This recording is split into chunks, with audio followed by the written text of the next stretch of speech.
Welcome to Imran's Star Video, or as we call it, ISVI, the collaborative lens on Vancouver, unfiltered, unscripted, and powered by community. We're not just a voice behind the mic.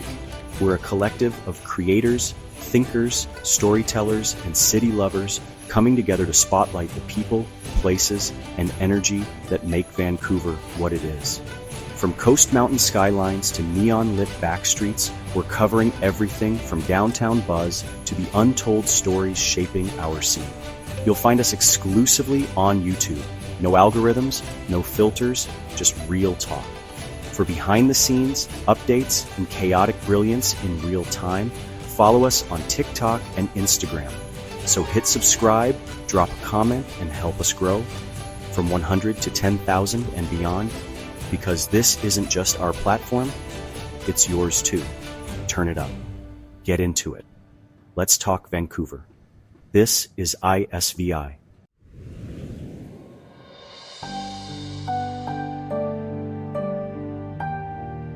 In a city hugged by mountains and kissed by the sea, Vancouver has long flirted with the dream of becoming a West Coast music mecca. The stage is set for its dramatic outdoor venues, diverse audiences, and a strong tradition of grassroots art. But the reality has been more complicated, a mix of genre-defining highs and headline-grabbing collapses.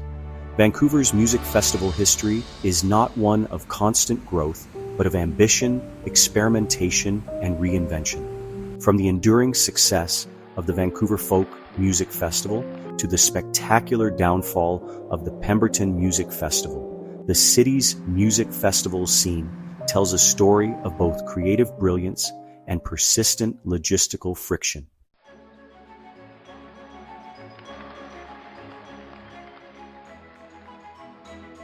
Vancouver's music festival scene took shape in the late 1970s and early 1980s, not through giant commercial enterprises, but through community-driven cultural showcases. The Vancouver Folk Music Festival, launched in 1978, became a pillar of the city's musical identity. Held annually at Jericho Beach Park, it brought together an eclectic mix of folk, world, and protest music in a stunning outdoor setting. With its focus on inclusivity, activism, and audience participation, the Folk Fest wasn't just about performances. It was a celebration of music as a cultural connector. Its longevity is a testament to what can happen when festivals build loyal community support, prioritize accessibility, and adapt slowly but surely to changing times. Similarly, the Vancouver International Jazz Festival, founded in 1986, brought a more urban, genre-blending flair to the scene. Expanding over the years to include blues, soul, funk, and experimental artists, the Jazz Festival successfully drew in both international legends and local performers. Its use of indoor venues and free outdoor stages helped it stay resilient against Vancouver's unpredictable weather, a factor that would later haunt other festivals.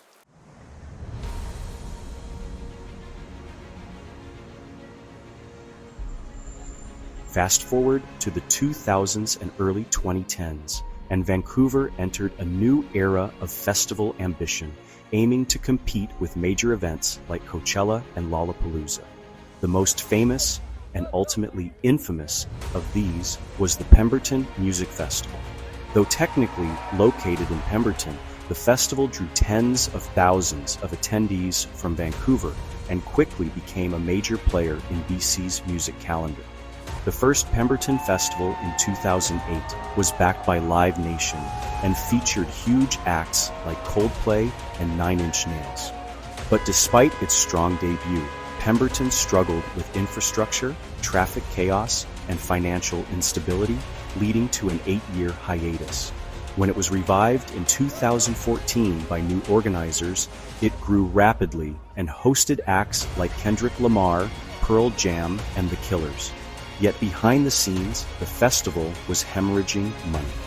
In 2017, Pemberton collapsed into bankruptcy, leaving artists, vendors, and ticket holders unpaid. The failure stemmed from a risky business model, lack of investor guarantees, and over-reliance on high-cost headliners without long-term stability.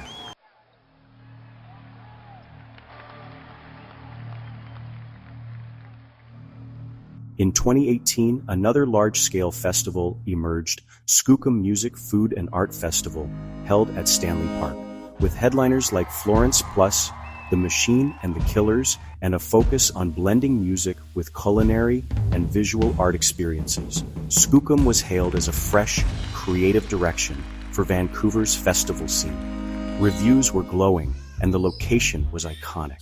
But despite its strong reception, Skookum quietly disappeared after its first year, reportedly due to production costs and difficulty securing long-term sponsorship.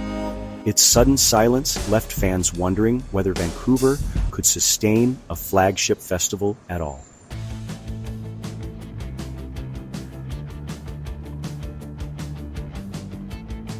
While the failures of Pemberton and Skookum were disappointing, they weren't necessarily surprising. Vancouver's festival landscape faces unique challenges: high operating costs like permits, security, and insurance, restrictive noise bylaws, and a lack of large, festival-appropriate public spaces, weather unpredictability that can turn a beachside party into a mudslide, and perhaps most significantly, limited political and corporate appetite to invest long-term in music as a cultural asset rather than a one-time spectacle. In addition, Vancouver's geographic isolation makes it expensive for international artists to tour through, especially compared to Toronto, Montreal, or US cities. Without a deeply rooted sponsorship ecosystem or a sustainable festival infrastructure, even well-attended events struggle to survive year after year.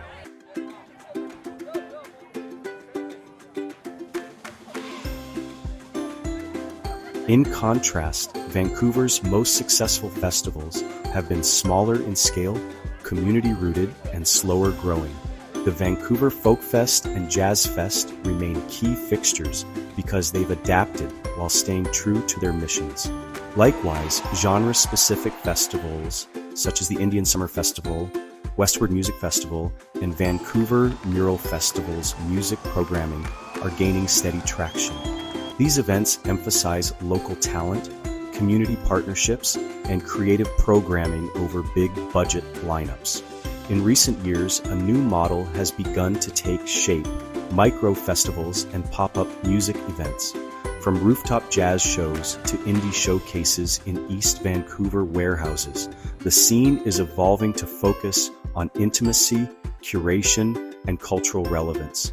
These smaller events are agile, less susceptible to massive losses, and more likely to reflect the city's diverse musical ecosystem.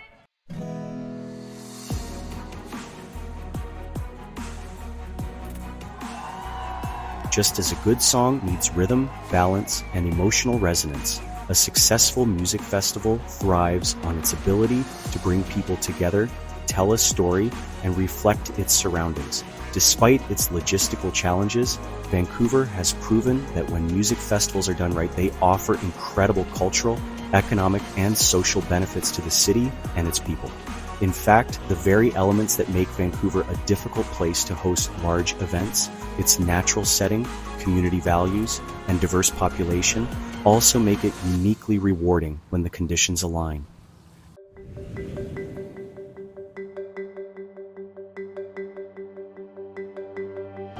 One of the most compelling advantages of music festivals in Vancouver is the breathtaking natural environment in which they take place.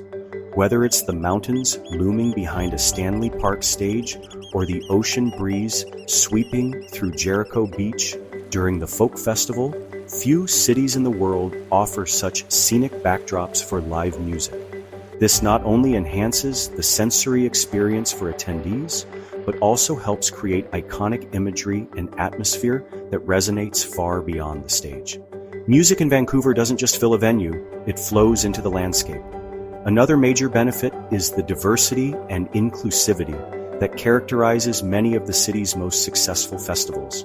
Events like the Vancouver Folk Music Festival, the Indian Summer Festival, and the Vancouver International Jazz Festival are known for their genre diversity, cross-cultural programming, and celebration of global voices. These festivals don't merely entertain, they educate, introduce audiences to new sounds, and create space for artists who reflect Vancouver's multicultural identity. This fosters greater understanding and builds bridges between communities that may not otherwise interact.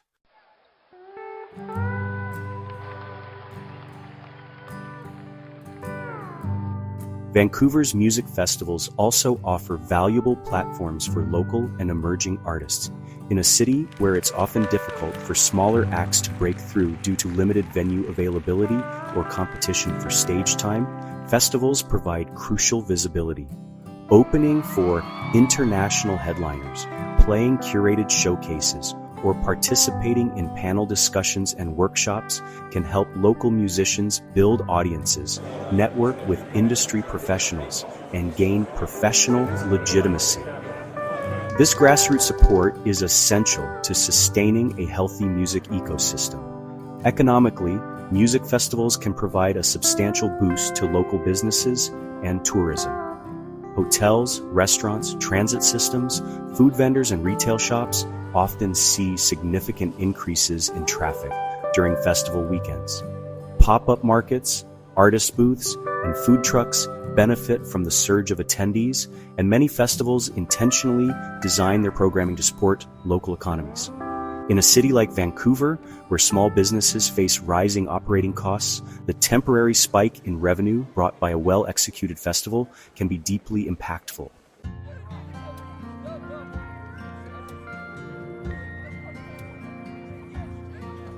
In addition to financial gains, festivals contribute to the social and emotional fabric of the city. They create a shared cultural experience, often open air and multi-generational, where people from different walks of life gather for a common purpose. This fosters a sense of community pride and connection. At their best, festivals act like urban campfires, gathering places where strangers sing along to the same chorus, local vendors share their craft, and the city feels more human and alive. For newcomers, festivals can be a soft entry point into the cultural life of Vancouver, while for longtime residents, they can reaffirm a sense of belonging and home. Lastly, many Vancouver festivals have shown a strong commitment to environmental consciousness and sustainability. With growing awareness around climate change and waste, events like Folk Fest and Jazz Fest have implemented green initiatives such as reusable dishware programs, bike-to-festival incentives, and zero-waste goals. This aligns with the values of a city known for its environmental leadership and engages attendees in low-impact, community-responsible celebration.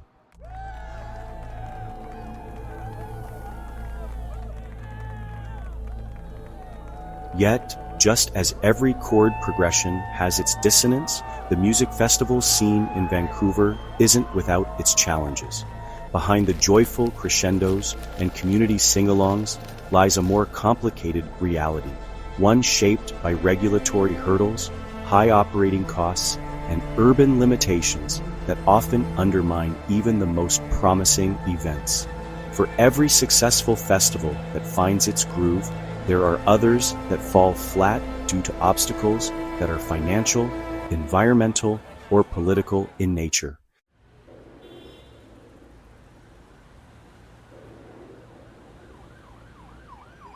One of the most significant challenges to organizing music festivals in Vancouver is the exceptionally high cost of operation. Vancouver is routinely ranked as one of the most expensive cities in North America, and this is reflected in the price of everything from permits, policing, and sanitation to artist accommodations, staging, and security.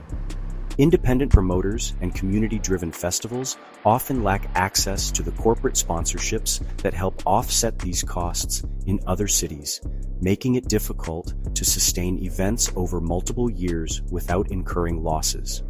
For larger-scale festivals, these costs multiply quickly, a major factor behind the downfall of ambitious events like Skookum and Pemberton, both of which folded under financial strain despite strong ticket sales and critical acclaim. Vancouver's limited and tightly regulated urban spaces also pose a major obstacle.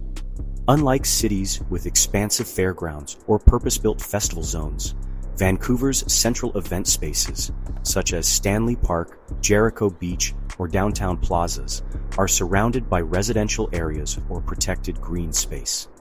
This introduces strict noise bylaws, early curfews, and logistical constraints, often limiting how long and how loud a festival can go. These regulations can stifle energy, restrict creative programming, and frustrate both artists and audiences. For festivals trying to offer immersive, high-production experiences, these rules can feel like trying to play a symphony at half volume.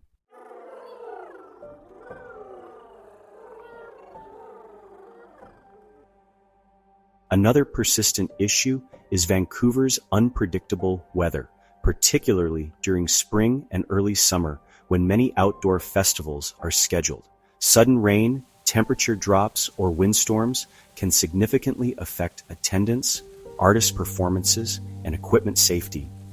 While some festivals build contingency plans, no amount of planning can override the effect of a washed-out Saturday, which can ruin an otherwise successful weekend.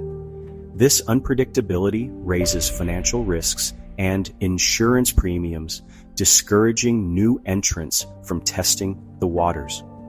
On a broader level, Vancouver's fragmented festival infrastructure adds to the struggle. There is no central agency dedicated to coordinating or supporting music festivals in the way other cities like Austin or Montreal have developed.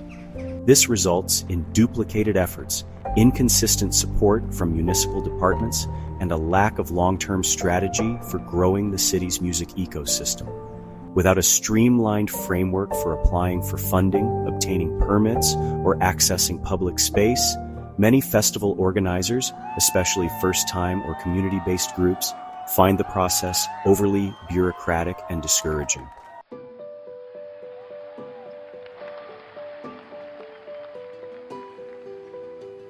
Additionally, Vancouver's festival scene has often faced criticism for lacking diversity in genre representation and cultural inclusion, particularly in commercial or mainstream events.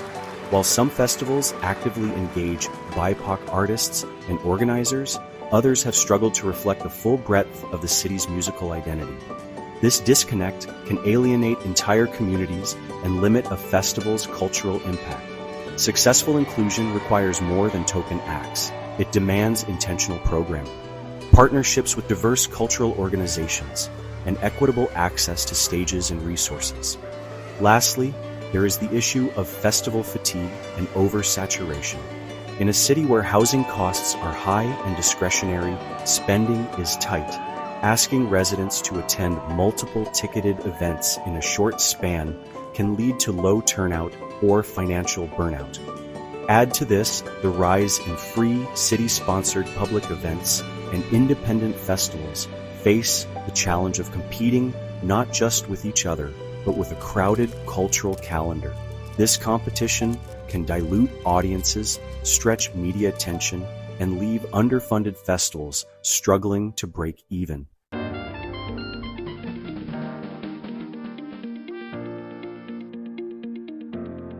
Just as a well-composed symphony evolves with new movements, Vancouver's music festival scene in 2025 is experiencing a dynamic transformation, blending tradition with innovation. This year marks a significant period of growth, inclusivity, and creative exploration, reflecting the city's commitment to nurturing a vibrant musical landscape.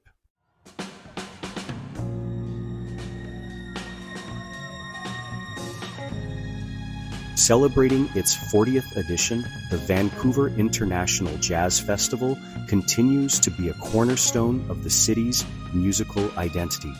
The 2025 festival emphasizes local talent, featuring artists like Shruti Ramani and Bruno Hubert, while also introducing global sounds through its innovation series at the Review stage on Granville Island. This series spotlights avant-garde performances, including the eclectic Mestis and the improvisational duo Francois Houle and Gordon Gardina, showcasing the festival's dedication to pushing musical boundaries.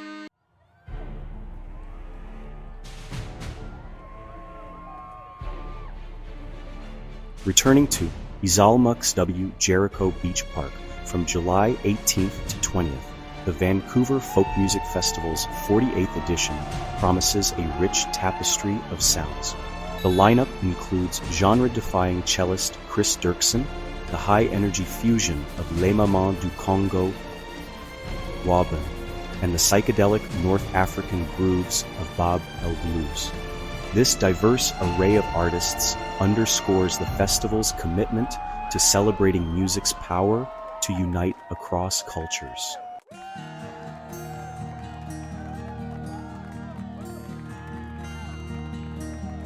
January 2025 saw the debut of the Unreal City Music Festival at the Russian Hall in Strathcona, filling a winter gap in the city's festival calendar.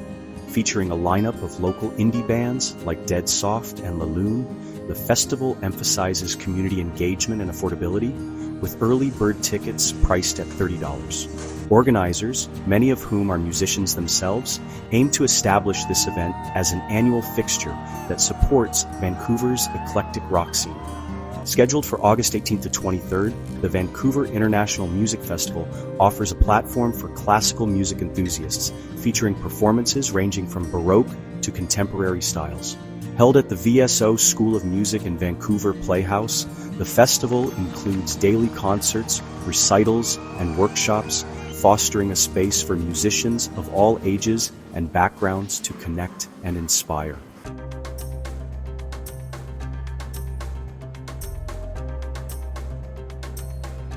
In alignment with the 2025 Juno Awards hosted in Vancouver, the city has renewed its investment in the local music industry through a $350,000 commitment to the Vancouver Music Fund.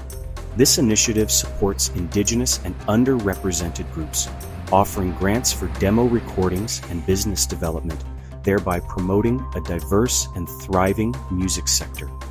Vancouver's 2025 Music Festival landscape illustrates a city in tune with its cultural heartbeat, embracing both its rich musical heritage and the innovative spirit of its artists. From jazz and folk to indie and classical, the city's festivals are not only entertainment hubs, but also platforms for community building, cultural exchange, and artistic growth. As Vancouver continues to compose its unique musical narrative, these festivals play a pivotal role in orchestrating a harmonious and inclusive cultural symphony.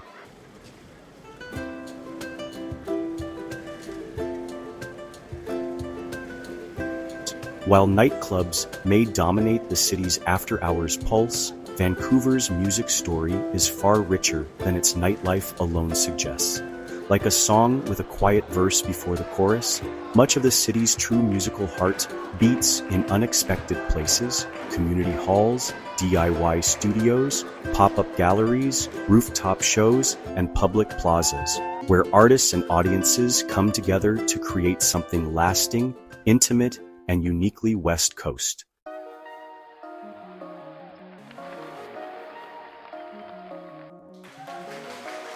One of the strongest pillars of Vancouver's broader music scene is its network of independent venues and mid-size performance spaces. Places like the Biltmore Cabaret, the Wise Hall, Fox Cabaret, and the Rickshaw Theatre regularly host live shows spanning everything from indie rock and folk to experimental electronic, world music, and jazz. These venues often operate on tight margins, but they provide an essential platform for local, touring, and emerging artists, especially those who exist outside of mainstream commercial channels. Vancouver's DIY and underground music scene also thrives in converted warehouses, artist-run centers, and informal performance spaces throughout neighborhoods like East Vancouver, Mount Pleasant, and Strathcona. These areas have long been home to experimental genres, punk shows, noise collectives, and lo-fi indie movements. Events in these spaces are typically unadvertised, donation-based, and self-organized, sustaining a sense of community ownership and authenticity that larger commercial events can't replicate. Here, music is more than entertainment. It's political, raw, and deeply connected to Vancouver's activist and anti-gentrification cultures.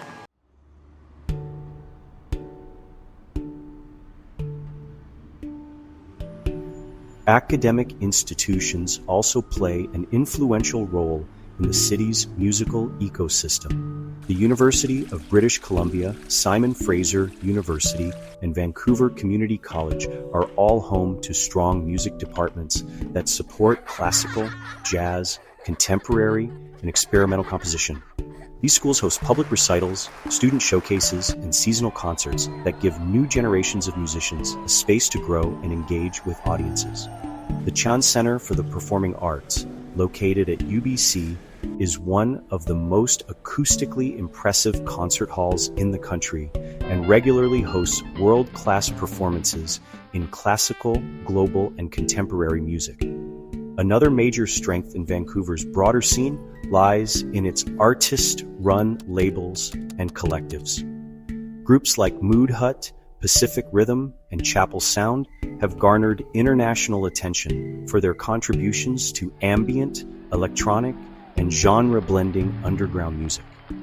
These collectives not only produce music and events, but also curate visual aesthetics and cultivate tight-knit artistic communities that elevate Vancouver's profile far beyond its borders.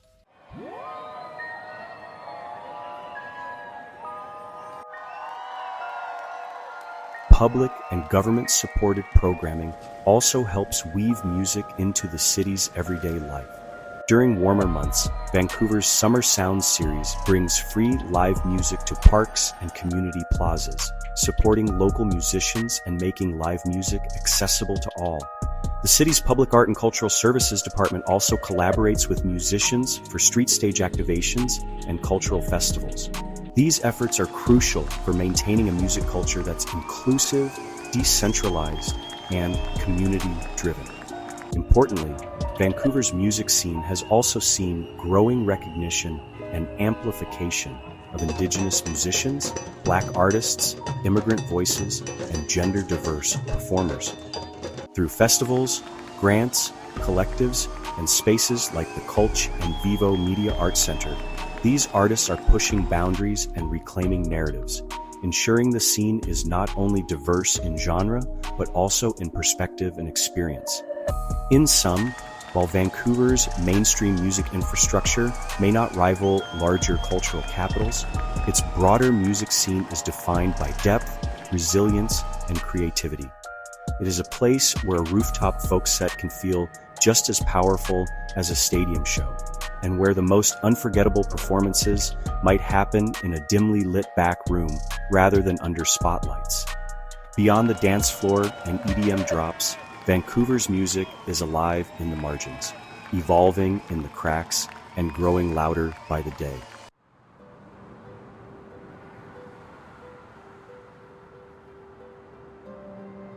Just like a melody that builds slowly before it hooks you, Vancouver's music scene may not grab you with explosive headlines, but it's very much alive, beating with quiet intensity in its rehearsal rooms, alleyway gigs, waterfront festivals, and genre-blending collaborations?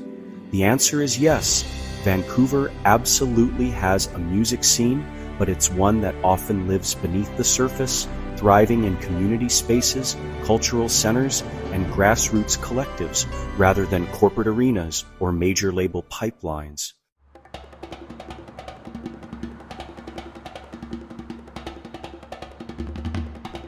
Vancouver's music scene isn't loud in the way that Toronto's industry-driven circuit or Montreal's arts-first culture might be.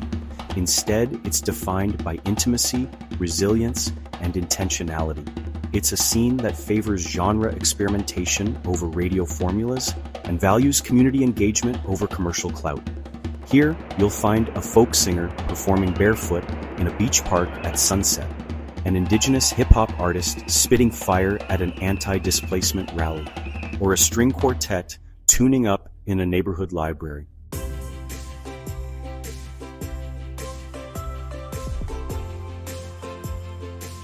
The music community in Vancouver has often had to make something from nothing, especially in the face of high living costs, limited venue space, and inconsistent arts funding.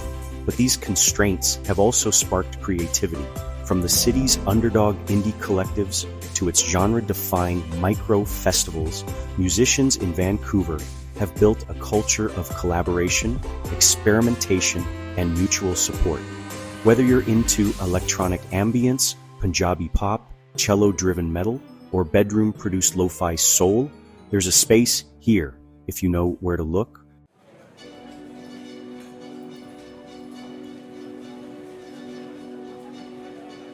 It's a city where music is less about spectacle and more about sincerity, less stadiums, more side rooms, less pop gloss, more lyrical grit. Vancouver's scene is where voices come to find each other, and in 2025, that voice is getting louder, more diverse, and more self-assured. Vancouver's music scene isn't just something you hear. It's something you feel between the notes of the city itself. It lives in the echoes off the North Shore Mountains, in the drumbeats under Granville Bridges, and in the hum of buskers on Commercial Drive. It's stitched into the city's fabric like a favorite record sleeve, worn, soulful, and full of story. In a city known for its rain, it's fitting that the music scene has always grown from the underground up, quietly, defiantly, and beautifully. It may not always be polished or predictable, but Vancouver's music scene is authentically its own. If you want to find it, just listen a little closer, because the real sound of Vancouver is already playing.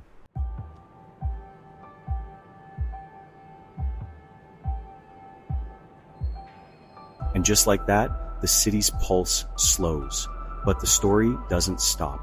You've been watching ISVI, Imran Star Video, where voices come together and the city speaks back. We're a crew, not a single face, a movement, not a moment, and every episode that's built with you, for you, by all of us. From the seawall to the skyline, from underground voices to rooftop vibes, we're telling the stories that don't make the news, but make the neighborhood. If this episode hit, pass it on. Subscribe on YouTube. Follow us on TikTok and Instagram. Drop a comment and tell us what your Vancouver sounds like. We're building this together, clip by clip, story by story, from 100 to 10,000 to wherever this takes us. When we get there, we all show up. So until the next drop, stay loud, stay collective, and stay in it. This is ISVI signing off.